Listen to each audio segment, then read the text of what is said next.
अभी 1 महीने पहले इनका एक ही पुत्र था, वो हार्ट अटैक इनके सामने ही आया और पधार गए। ये कहना चाह रहे हैं कि महाराज जी उस समय भी आपके वचनों ने ऐसा संभाला कि हमें आज तक रोना नहीं आया, और मतलब काफी इन्होंने लिखा नहीं तो टूट जाना बिल्कुल 100% संभव था। आपका धन्यवाद देना चाहते हैं कि ऐसा हो 100% टूट जाना संभव था, 100%।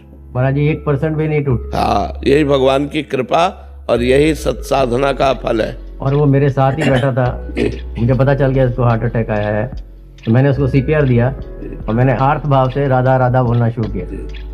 राधा राधा राधा, मैंने कहा अगर होगा तो बच जाएगा, लेकिन शायद विधान ऐसा था कि बचना नहीं था।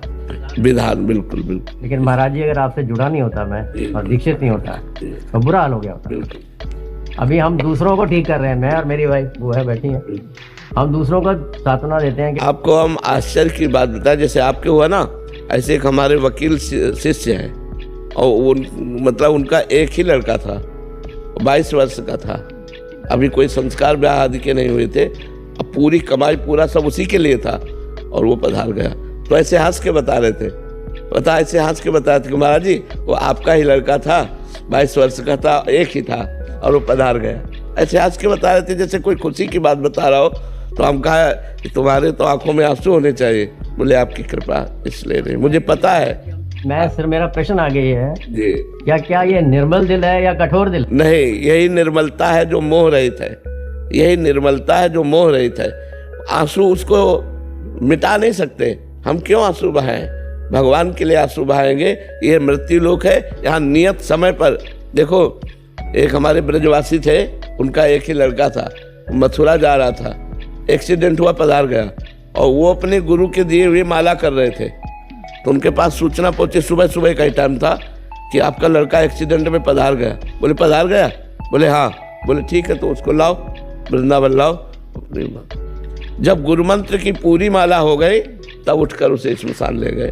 और घबराहट हड़बड़ा, अच्छा ऐसा ऐसा, ये भक्त का लक्षण है, दूसरे का लक्षण नहीं। श्रीवास जी के घर में चैतन्य महाप्रभु कीर्तन कर रहे थे, और कई दिन से एक ही लड़का था, बीमार था, और महाप्रभु कीर्तन कर रहे थे, पधार गया।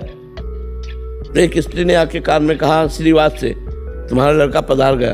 तो उछल उछल कर नाचने लगे, मजीरा बजा बजा करना, और पहले तो धीरे थे, अब उछल उछल कर नाचने लगे। और कहा कि अगर महाप्रभु को किसी ने सूचना दी, इस समय महाप्रभु भाव में कीर्तन कर रहे हैं। अब महाप्रभु का भाव संवरण हो गया। उनका श्रीवास मेरा भाव सूख रहा है, कोई घटना घट गई क्या? तो उनका प्रभु आप जहाँ हो वहाँ घटना क्या घट सकती है? सर्वाश्चर्य में आप कीर्तन कर रहे हैं क्या? तब दूसरे ने कहा कि श्रीवास का बेटा मर गया। तो कहा श्रीवास तुमने बताया क्यों नहीं? बोले प्रभु इतना बड़ा सौभाग्य किस जीव को मिल सकता है कि वो प्राण त्याग रहा हो और आप उस घर में कीर्तन कर रहे हो। प्रभु हम तो जय जय मनाते हैं कि हमारे बेटे का सौभाग्य हो गया। तो उनका श्रीवास आज तुमने श्री कृष्ण को खरीद लिया। चैतन्य महाप्रभु ने कहा आज तुमने श्री, बातें बनाना अलग होता है, जब अपने ऊपर आता है और उस समय भक्ति बनी रहे, यही सर्वश्रेष्ठ भाव रहता है। 3 साल से हम भी विरक्ति हैं, जैसे विरक्त में रहते हैं। हाँ, और यही इतनी आपकी याद आई उस टाइम, मुझे इतनी याद आई, मैंने कहा महाराज जी की वजह से ही हम लोग अभी ठीक हैं। बिल्कुल। कोई कहता था कि आपके साथ बहुत बुरा हुआ, हम क्या हमारे साथ बुरा नहीं हुआ, हमने कभी बुरा किया होगा इसलिए हमारे साथ हुआ नहीं। वो जीव केवल इतने ही समय तक आया है, वो जीव हाँ पूरा जी के गया अपना जितना। जी हर 2-3 दिन बाद एक प्रश्न होता ही है, क्योंकि सब घर में होती रहती हैं, मोह के कारण क्लेश होता है, स्वाभाविक है महाराज जी, बट ये एक प्रेरणा स्रोत नहीं। ज्ञान उपदेश करना अलग बात, जब अपने ऊपर आता है फिर ज्ञान काम करे तो बात होता है, ये साधारण बात नहीं है। बाबा ये हो ही नहीं सकता था अगर मैं जुड़ा नहीं होता यहाँ, बिल्कुल पागल हो जाते। बिल्कुल बिल्कुल नहीं। धन्यवाद है, भगवान की आपके ऊपर विशेष कृपा है।